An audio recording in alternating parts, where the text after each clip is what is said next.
Welcome back, Hobby Maniacs. MBG here today with a look at the newest Adeptus Mechanicus unit. These are the Sicarians, and they're really cool. So let's definitely kind of take a look at them. Obviously, this is the last infantry kit for the Adeptus Mechanicus release, and they make two different units: the Sicarian Rust Stalkers and the Sicarian Infiltrators. So two different versions you can make, both really cool in-game that kind of fill that role between an infantry model, you know, just your normal mundane infantry model, and a big Billy Badass kind of Terminator type pointed model as well. So I like them. They're on 40mm bases, nothing too crazy that we haven't seen before. You get the normal, like, kind of, you know, little small decal sheet there, and the double sprue. So they're going to share a lot of the same mechanics as far as you're going to get this. You're going to use the same torsos and the same legs, different arms, kind of depending on what you want to do here, and even in a little homage to kind of how the weapons themselves used to work back in the day, where you would kind of get something and you would have to cut something off of it to attach something else to. You kind of had the power weapons being able to be attached to the taser goads here by slicing that off right here above the end of the handle, and then they kind of go on there. So that was really interesting to see. But as far as, you know, the actual sprues themselves go, very well detailed stuff. I mean, you can buy these things, you get a ton of extra parts. I mean, you get little antennas, and then you got the blades themselves. Then the power weapons on the other one, the taser goads here. You got the torsos, the legs, the little feet, the heads, two different sets of heads. You got the crazy, like, robot saucer dish heads right here. Or you can switch it up to the gas mask heads, kind of depending on what you want to do. All this stuff is, and you got the packs and things right there. All this stuff is completely interchangeable with, you know, normal guardsman size kits too. So that's really cool to see. You can definitely do some crazy kit bashes. I mean, look at these backpacks right here. How cool will those be, you know, to maybe put on some, I don't know, some Cadian guys, or you couldn't really put them on Space Marines. It wouldn't really make sense, but you can cut a lot of this stuff off. Maybe throw it on like a servo skull, just have them like flying around, whatever. I mean, they're very cool parts. The guns are pretty bananas looking. I mean, those will look good on a Space Marine. I mean, it's just very cool stuff in here that works well on other kits. Now, granted, you know, you're not getting a bunch of melty guns and a bunch of plasma guns and things you can switch out in between, but as far as, you know, non-Astartes kind of bits and coolness, they got that in spades right here. So very cool kit. You get the one trench-coated kind of traditional Adeptus Mechanicus garbed. I guess that's your sergeant guy there, depending on which version you're looking at here. So just real quick, I just wanted to kind of show you how. There's another thing too, like, and I don't know, a lot of you out there have probably noticed with the way they've been designing kits as of late. I mean, these things are complicated. You know, you have to use a certain left arm with a certain right arm that holds a certain gun a certain way, and if you don't do it, it's not going to go together. Now, granted, they're not quite as, I guess, interchangeable in that regard, but then again, you do have a set of arms that goes together to form, you know, holding the gun that can go on a different torso, but it's the assembly that counts.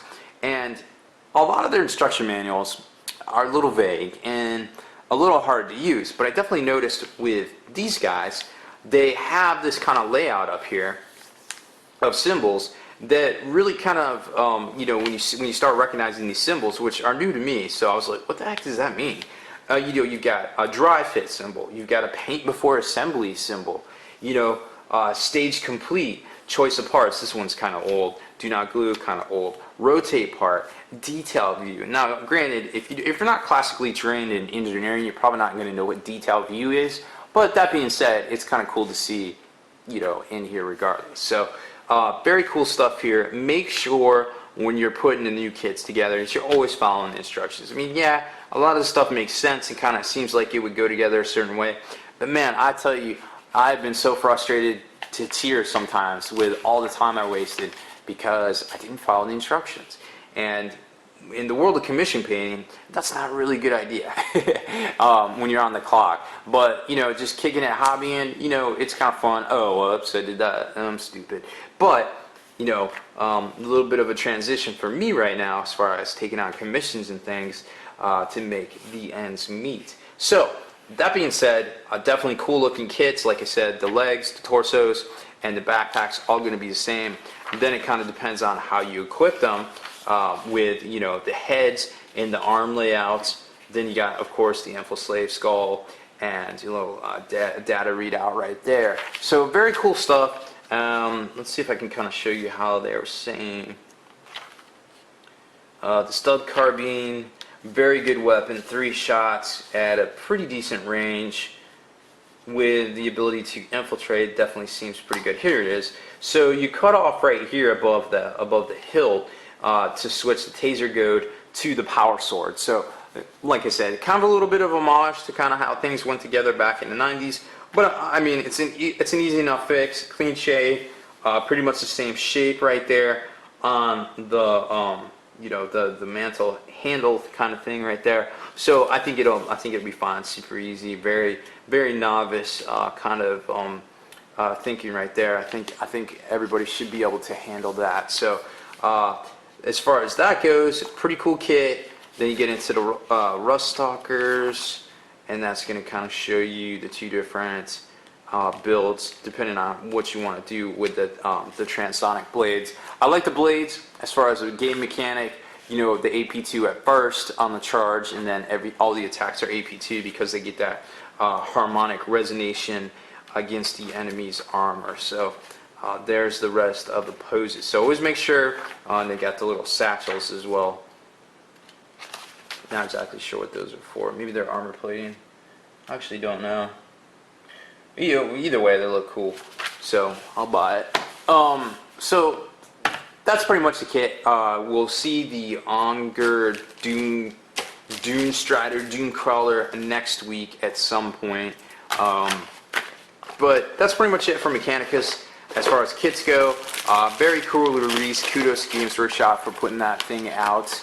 And it's really cool to see these sort of things. We haven't seen a new release in a long time. I think we're going to see a lot of these on the tabletop as far as new people picking them up and playing them. But I think we're going to see more of them as allies than anything, just because of their ability to stack well, use a lot of special rules, be very synergistic on the tabletop. Oh, I need this. Oh, I need that. Okay, let me do that. There seems to be a way to get that. So I think we're going to see a lot more of these guys on the tabletop. These seem to be there seems to be some sort of key, some sort of hybrid key to these, and I'm definitely looking forward to try to crack that nut as well. I wanted to get more involved with the Demonkin book and break that down a little bit, but I just feel like I found a little too many question marks in the book as far as how the rules mechanics work to really give a good opinion. But I tell you what, man, those flesh hounds, those are something else. So definitely keep your eyes open for those making an appearance here on tabletops soon as well. Lord of Skulls, a little overpriced, but I think the ability to do some crazy blood tie shenanigans may put it over the top.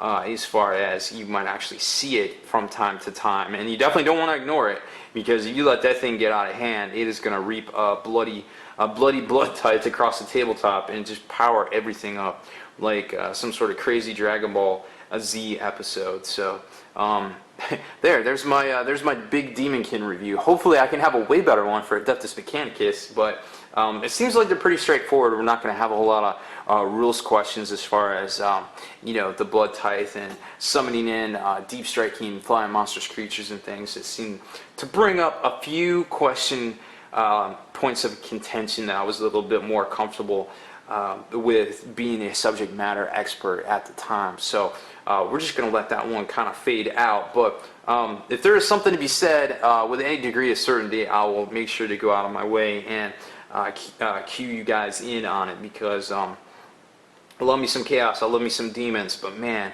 it's just it's just very frustrating to try to make those work with any degree of certainty.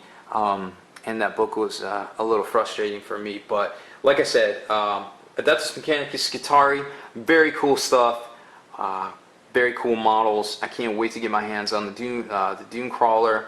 That thing just looks amazing. These guys look amazing. The Sicarians themselves, amazing. Just really good looking stuff, and I think we're going to see a lot more of it on the tabletop here soon. So that's pretty much what I got today, guys. Hopefully you enjoyed my unboxing of the Sicarians.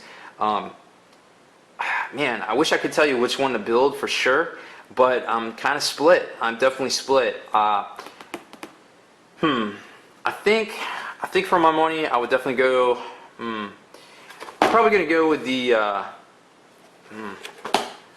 We'll probably go with the infiltrators for now. I definitely like them. I like that stub carbine. I think it's pretty good. The ability to infiltrate with that and take a lot of those shots, bump up the ballistic skill. You can definitely get 2 of these squads down range. You're gonna be kind of threatening a few flanks here and there. And if your enemy sleeps on you, they are not gonna know what's up. And then, oh man, I tell you, these guys running up the gut with their their 6-inch +3 move, and then their 2d6 +3 crazy assault move. I mean, that's just a really good rules mechanic in my opinion. So we will see a lot more from these guys here in the near future, I am sure. But depending on what build you want to make, I guess it really depends on the focus of your army there. So that's about it for this one. Make sure you stay in the trenches, subscribe to this YouTube channel, check out the blog, spikybitsblog.com, and head on over to longwar.net. That's where the battle reports live. Check out exclusive content by becoming a veteran of the Long War today.